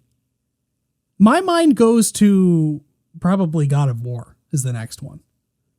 But I could see it. The Nathan Drake collection is also, you know, almost 10-year-old games at this point. So I could see that.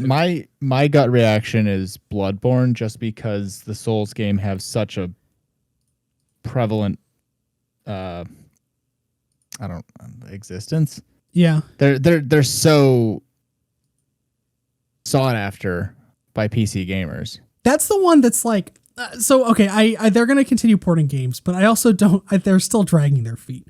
They're not 100% on board with this.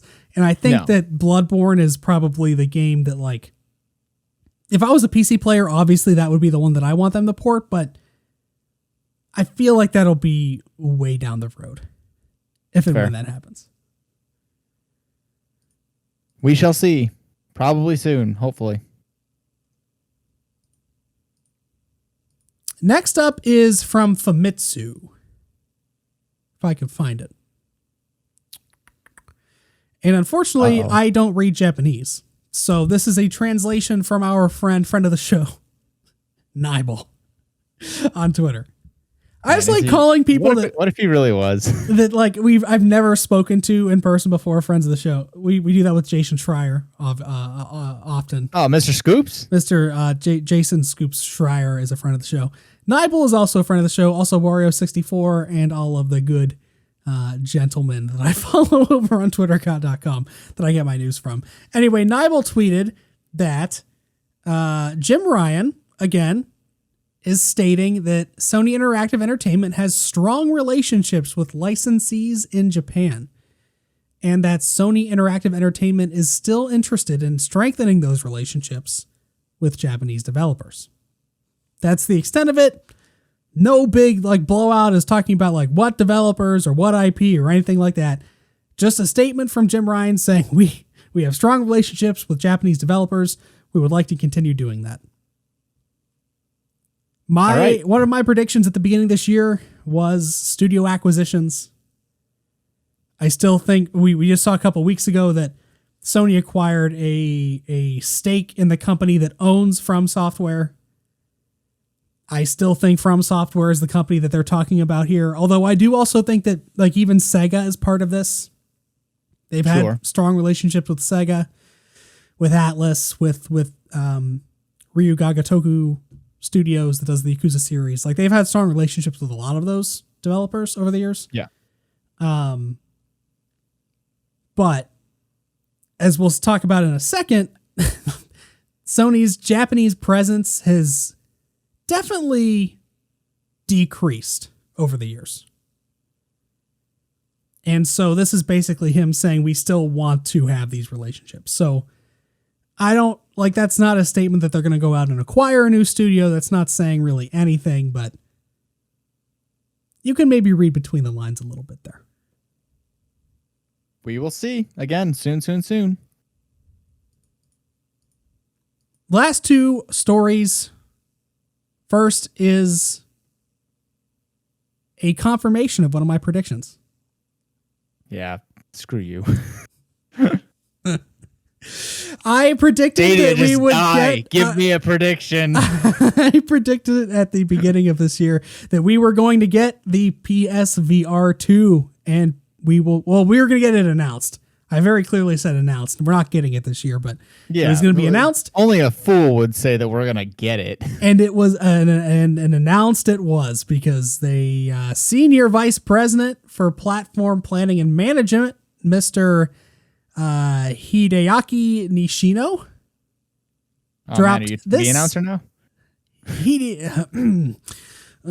Welcome to Inaba Daily News, and we got Mr. Hideaki Nishino. He dropped a story over on the PlayStation blog titled "Introducing the Next Generation of VR on PlayStation." More than 4 years ago, we launched PlayStation VR to offer a transformative new way to play games on PS4, providing a much stronger sense of presence and deeper immersion to players compared with traditional games. In that time, we've seen tremendous experiences that have propelled virtual reality gaming forward, including highly acclaimed titles like Astrobot Rescue Mission, Tetris Effect, Blood and Truth, Moss, Beat Saber, and Resident Evil 7 Biohazard. We've also enhanced the experience for some PSVR titles when played on PS4 Pro and PlayStation 5. Today, I'm pleased to share that our next generation VR system will be coming to PlayStation 5, enabling the ultimate entertainment experience with dramatic leaps in performance and interactivity. Players will feel an even greater sense of presence and become even more immersed in their game worlds once they put on the new headset. We are continuing to innovate with our new VR system so that fans can enjoy or can continue to enjoy the unique experiences that are synonymous with PlayStation. We are taking what we've learned since launching PSVR on PS4 to develop a next-gen VR system that enhances everything from resolution and field of view to tracking and input. It will connect to PS5 with a single cord to simplify setup and improve ease of use. while enabling a high-fidelity visual experience. One of the innovations we're excited about is our VR controller, which will incorporate some of the key features found in the DualSense wireless controller, along with a focus on great ergonomics. That's just one of the examples of future-proof technology we're developing to match our vision for a whole new generation of VR games and experiences. So I got at least 2/3 of a point on that one. New PSVR, utilizing DualSense technology. Unfortunately, it will not be wireless. There will be a single wire that connects to the PS5. One wire stands between you and a complete prediction. Yes, just one single wire. But I called that DualSense shit right away. I knew that was going to be a thing. Like, obviously, VR is all meant to be immersive. Like, the entire point of VR is to immerse you in the experience. Yeah. And DualSense technology is just taking that to 11. So, very happy to see that. I wish it was wireless, but I'll take the one wire. It's much better than like that. There's at least 3 wires that exist with the current VR headset. So this is much improved. Cutting it down 60%. That's pretty good. For sure. I'm going to buy this one. I'm committing right now when this debuts, as long as I can get a pre-order in, I'm going to buy this day one and jump in. I've said that now for a while that I'm going to wait for version 2. I'll get version 2, be able to go back and play all of the great titles from the original VR system. And then, I'll have a VR headset. So I'm excited. I feel like now I can finally get on the VR train after, that came out almost 6 years ago now. Yeah, I remember seeing it might have been Twitter, it might have been Facebook, some kind of post from you about you were like at Best Buy. Yeah, I went and I tried it out when you tried it out like at like a display stand at a Best Buy, and I was like, oh, interesting.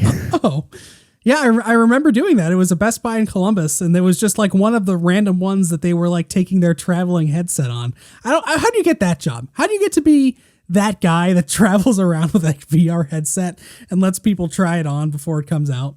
I can tell you one thing. That job is gone now. Oh yeah, for sure. I would never do that now, obviously. Nope. But I remember doing that. It's just like I enjoyed the short 10-minute demo that I had at that Best Buy, but like I don't know, I just never felt not enough to invest. Not enough to invest, and like there have been enough games that have come out. Like there are the games I just read off. I want to like Astrobot Rescue Mission. From what I understand, is honestly like a 9 out of 10 game. It's really great. Moss was really great. There's some really cool experiences like the Batman game that's out, the Iron Man game that just came out. There's like a couple Star Wars. You can play all of not Rogue Squadron. What's the new one? Squadrons, Star Wars Squadrons. You can play the entirety of that game in VR. So there's like great games to play for it. It's just the actual physical system itself, I feel like, is not something to invest in at this point, because it has like the fidelity is not as good as other systems. I'm playing games on a 4K 70-inch television, and then I'm going to put on this basically 720p headset that's like really low res and has this screen door effect. It's not a premium experience. It feels like it's very much the budget VR experience that's meant to get a lot of people into the door. Yeah. But this is going to let them take that a step further to increase visual fidelity, to cut down on wires, make it a more optimum experience, and then to have the controllers. And the other thing is the Move controllers are like 20 or 15 years old. Those things came out for the PS3. Yeah. They had the balls on the end, right? Yeah, as a competitor to the Wii. Yep. So we're getting new controllers. This is the time to get in, I think. Real quick, because the mention of the DualShock made me think of this. What are your thoughts on the DualShock having drift issues? I don't doubt that it's a thing. Sure. But it's also not widespread enough for me to be concerned yet.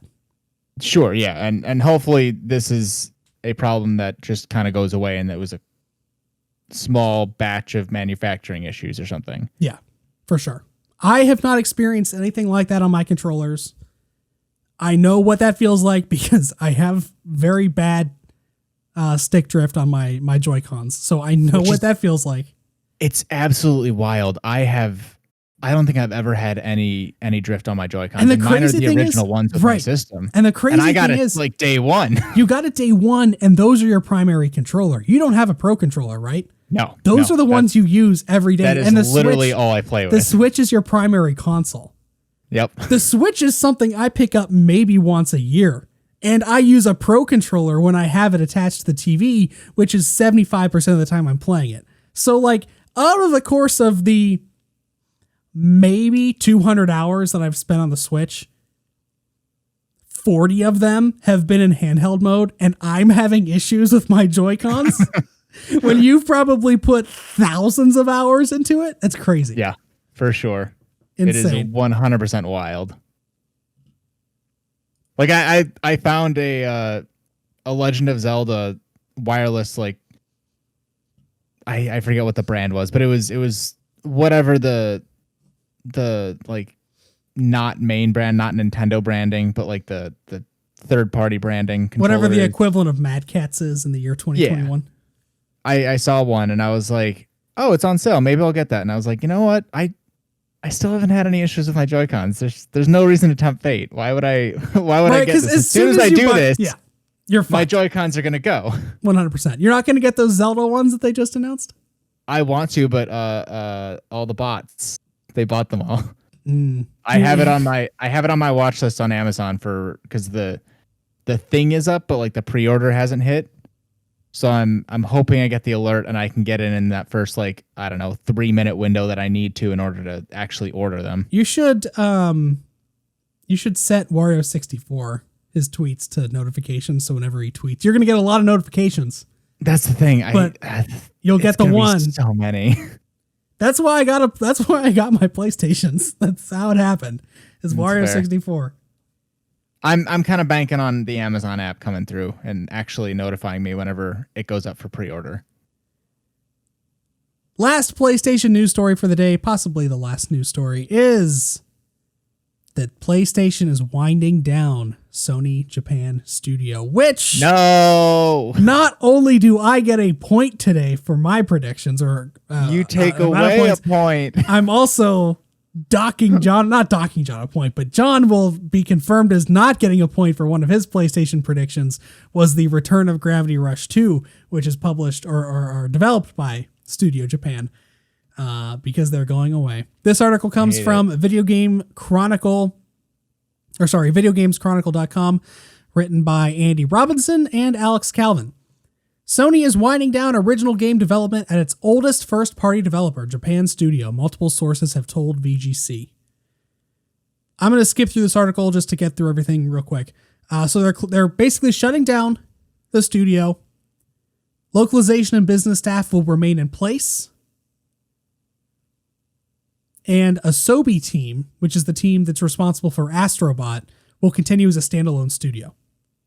So Japan Studio is shutting down, but Team Asobi, which is the one that created Astrobot Rescue Mission, Astro's Playroom on the PS5, which is a fucking amazing experience, they're continuing on with Astrobot because that series it's going to make way too much money for them to shut down that team.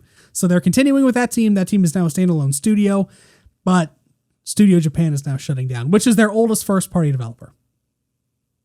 Please give me Gravity Rush before you go. It's very sad.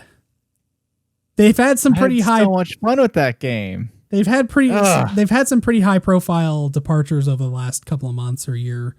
One of the main producers for Bloodborne, because anytime Sony does a partnership with like Hideo Kojima's studio and then From Software, there's always like a person that they designate as like a producer on the game that's from Studio Japan.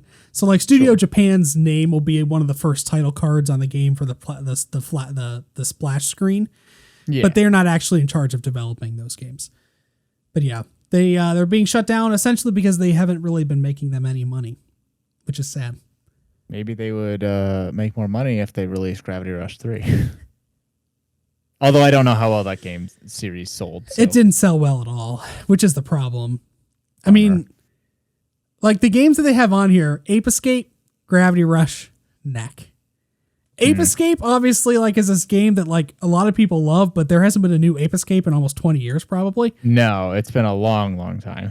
Then you have Gravity Rush, which came out on the Vita, which was a system that did not sell as well as it should have. Then they ported the game to PS4 to try and get people involved, and when they ported it, they also announced Gravity Rush 2, which didn't sell as well as they had hoped. It's sad. I just like, I kind of, that studio's been weird for a long time because they've always had these first party games. I think I even mentioned it when you made this prediction, but like they've worked on a lot of games, but as helper studios essentially. Yeah. So they haven't had like a real true first party game other than the Astrobot games, which is done just by this one small team in a while. So I think the writing's been on the wall for a while. It's just like, it's sad to see it happen because it is their oldest studio. And it's almost like, I don't know. It goes into the earlier story about strengthening developer relations with other Japanese studios because now Sony doesn't have one. Yeah. This Japanese and PlayStation started as a Japanese company. PlayStation is no longer a Japanese company. It is headquartered in San Francisco. Like the Sony Interactive Entertainment, the PlayStation brand is headquartered in the United States. For all intents and purposes, even though Sony is a Japanese company and Daddy Sony is ultimately pulling the purse strings of the PlayStation company, sure. PlayStation is headquartered here and is, for the most part, an American company. Most of the studios are American. It's a Western company. It's no longer a Japanese company, which is maybe why we look at this and we look at what Nintendo's doing and it's just totally different, right? Yeah. Their business strategies, all of that is just totally different. But now Sony, like, they don't even have a Japanese studio anymore, which is kind of wild. Yeah. Which then, like, I think you have to strengthen you have to strengthen relationships with your third-party partners in Japan, because if you don't, you no longer have this segment of the community. And Sony, like, has always sold well in Japan. Yeah. Like, Xbox doesn't sell there. Nintendo obviously sells there, but PlayStation is, if you're buying a console in Japan that's not Nintendo, you're buying a PlayStation. Yeah, for sure. So you need to have the games there to appeal to that audience. And now you don't have a first-party studio. And granted, they haven't had a first-party studio doing this in any meaningful way for a long time. But now they officially don't. And there's an imperative here to make sure that content's there. Yeah. Which then I think, I really think that they're going to acquire somebody this year. I think they're going to acquire From Software, maybe, I don't know who else there would be, but maybe Kojima's studio, I don't know. But I think they have to fill that void somehow. And Studio Japan wasn't doing it, unfortunately. They need like someone who already has established IP, because they've tried to spin up, to their credit, new IP in Studio Japan, and they just haven't been able to do it. Knack didn't do it. Knack got a sequel. Like they even like let them try. Like they got the new IP out and let them each have a sequel with Gravity Rush 2, Knack 2, and it wasn't able to catch on. So, like, pour one out. It sucks. It's never great when a studio closes. Obviously, I hope anyone that is losing their job. I know they were trying to move people. They're expanding that team Asobi. So not everybody is going to be out of a job, but obviously it's sad whenever something like this happens. But also, it's not like the studio was just closed out of the blue and they weren't given any chances. It's not like when EA just closed Visceral for no reason. Like, that was fucking weird. This wasn't that. So, yeah. I mean, I really do think we're going to get an acquisition from Sony this year in Japan. We'll see who it is if it happens, but I think there's an imperative to do that now. So sure. Makes sense. There you have it. There you have it, indeed. Lots of PlayStation news. Good week for Josh. Great week for Josh. Especially because the state of play, again, to me, was totally fine. Now, if I was anyone else on the internet, if I was any of the hundreds of people that were mad on Reddit, it would have been a horrible week. I've been so mad that how dare they announce PlayStation VR and then not have it be at the state of play and then not give me Uncharted 5 and God of War 6, even though the other one didn't come out yet, and all this other stuff that I dreamed up in my dream journal last night. How dare they not give me that stuff? You're right. You should be mad. Let's go a little rapid fire. We got about 5 minutes left.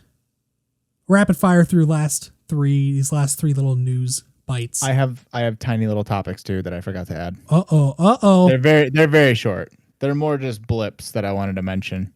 Okay, I'll give my blips, and then you give your blips. Okay. This is the blip version of the blip. This is Tracer Blinks. Number 1, new Avatar stuff. There is the new studio that is dedicated to Avatar: The Last Airbender. That series. It's going to be creating new Avatar content. I think that I'm not going to read the article, so I'm probably saying things that are inaccurate right now. But this team is totally separate from the team that is working on the live action thing that is going to be on Netflix. Totally separate from that. This is going to be an animated. That's right. An animated production company. So we're getting more Avatar animated stuff set in that universe. I think that they specified both series the two co-founders. But we're getting both series and theatrical stuff. So yes.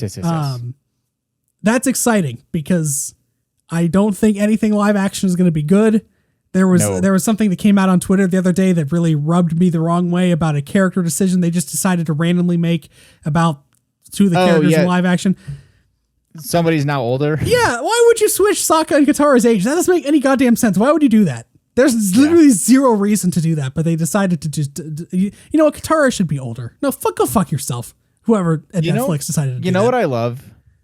I love how, and this kind of goes back to Iron Man 1, I think, where there's like a fighter plane that goes down whenever Tony's first messing around with the suit, and Rhodey's like, what am I gonna do? What am I gonna tell the media? And he's like, just tell them it was a training exercise. It's gone wrong. That's what you usually do, right? And he's like, it's not that easy. Instantly, flips the script and is like, we had a training exercise issue. The pilot's okay, and it's like, that there's other things, but that's always what they say. The same exact thing happened with the Avatar movie, where the co-founders who made Avatar left the live action team because of quote unquote creative differences. Right. And then we get that's the art community version of training exercise. 100%. Yeah. You see just the people that created the property leave the thing that's happening. And then on the way out, not only did they leave, but they're like, we're not attached to this. Don't assign blame to us because we are not responsible for the fucking Frankenstein monster they're making. Listen, we saw what they were doing and we said no, and they said yes, and we said bye. Oh yeah, so I'm happy to see that we're getting more legit Avatar content because there's so much money to be made there, right? And they've tried with the movies and this, but it's not worked out because the thing that's great about Avatar, who would have thought, was the fucking animation. I don't understand how hard it is for people to understand that people like something and they want more of that thing, not adaptations of that thing. They want more of that thing. Yeah. New stories, but same thing. Right. Give me more Avatar Legend of Korra animation. Was the Warriors of Kyoshi or whatever, that short novel that came out? It was a light novel. Was that well received? Yeah, I think so. Okay. And there's also there's comics too that I think are well received for both series actually. That would make sense. I just knew that I think the Kyoshi thing is literally a novel, not images. I wasn't sure how well that was received. There's somebody I follow on Twitter that's really into Avatar Kyoshi, and they really liked it. So. Okay. Nice. Then the last two little blips I have is CD Projekt Red is delayed their patch to March as a result of their hacking that they had, set them back, and now they're not going to be able to meet the deadline. The only thing I want to bring up about that is just fucking stop it with the dates, CD Projekt Red. Just stop giving us dates because the dates always change. Just say that you're making a patch and it's going to be available soon. Don't give us March and then delay it into April and then delay it. Just give us the bare minimum at this point. Yep. We know it's hard. Just less is more. Yes. Then the last blip I have is that Anthem is officially dead. EA has canned Anthem. Pour one out for Anthem. Anthem is never coming back. And to EA's credit, I really actually do want to give EA credit here. I'm an EA apologist a lot of the times. I criticize them when they need it, but EA actually came out and they not only did they can Anthem, but then they were like, you know what? We really fucked up with this. We fucked up with this. Jedi Fallen Order, which was a single player game, sold great. People actually do want single player content. So you know what, BioWare? We know that we told you to make Dragon Age like a live service game. You don't have to do that anymore. Go and make a single player game. Everyone's going to love it. The next Mass Effect, just do single player. It's fine. So EA has made a hard turn. They did a complete 180 based on the experience that they had with Anthem.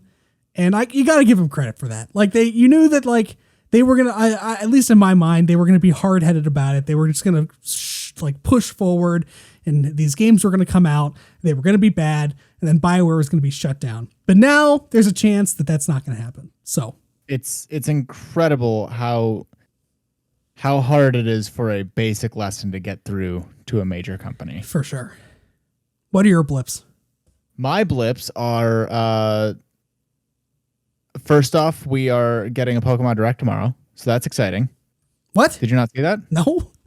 Yeah, Pokemon Mini Direct tomorrow. Okay. I think it's tomorrow. Now you're making me second guess myself. But I believe that we're getting that. And there were also rumors. The rumor mill is very much spinning about the Gen 4 remakes. So fingers crossed. Not because I care, but because I want that goddamn prediction point. So it's not a direct. It's called a Special Pokemon Presents. Oh, whatever. It's a direct. It's tomorrow at 10 a.m. So I think it's 20 minutes, if I remember right. Yeah. So we will see what we got out of that, but it does make sense because Pokemon had no presence at the direct, right? Which, they're two different companies, but it was kind of sus considering it is also Pokemon's anniversary. Next little thing is somehow Nintendo social media decided to be modern, and we have Tony Hawk's coming to Switch. And they had back and forth with other major companies, which is the hip cool thing to do, but you don't see Nintendo ever doing that. So it was what? Why are you now deciding to do what all the teens are doing? Their social media, they're so weird. Again, they had no fucking representation last Sunday for the 35th anniversary of Zelda. They tweeted nothing about Zelda, not a single thing. But then they tweet about Tony Hawk.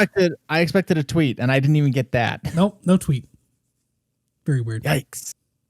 And then this last one. It was last weekend, or was it the weekend before that was BlizzCon? Last weekend. BlizzCon 9. It was last Friday. I just thought it was hysterical, and I think that I don't know if there's been any update, but did you see that they had Metallica perform and then they dubbed over it on Twitch? Yeah, I don't think Twitch said anything about it. I think they were just we don't want to be sued, so here's some bells and whistles. There was literally bells and whistles over Metallica. Something has to change, right? Yes, it does. If you have a live concert kind of hosted on your own media service that nobody can actually listen to, that should be the sign that something's wrong and needs fixing. And you know who has the money to fucking do something about it is Amazon. So come on. Also, on another weird ass fucking thing is Amazon, Big Daddy Amazon, Big Daddy Purse Strings Amazon was running anti-union ads on Twitch. Because apparently there's a warehouse or something in Florida that I think is trying to unionize. And so Amazon made these anti-union commercials and they were airing them on Twitch, and Twitch turned them off. Twitch, a company that is owned by Amazon, came out and like issued a statement saying that these never should have aired. We apologize. We're not airing these anymore. Oh my God. So that happened today. So Amazon has become far too, I mean, it was far too big, but like it's now officially far too large. When like you're one of your own divisions or whatever. Fighting, yes. Yeah. Yeah. Yikes. What a time to be alive. If you like what you heard, you can find this podcast live on twitch.tv next week is going to be the last week that this is twitch.tv /QTE. We're getting a new name. Yes. After this week, we are going to be twitch.tv /QTE plays. However, for the next week, we will be QuickTime Event _. Will the podcast still be called QuickTime Event? Yes.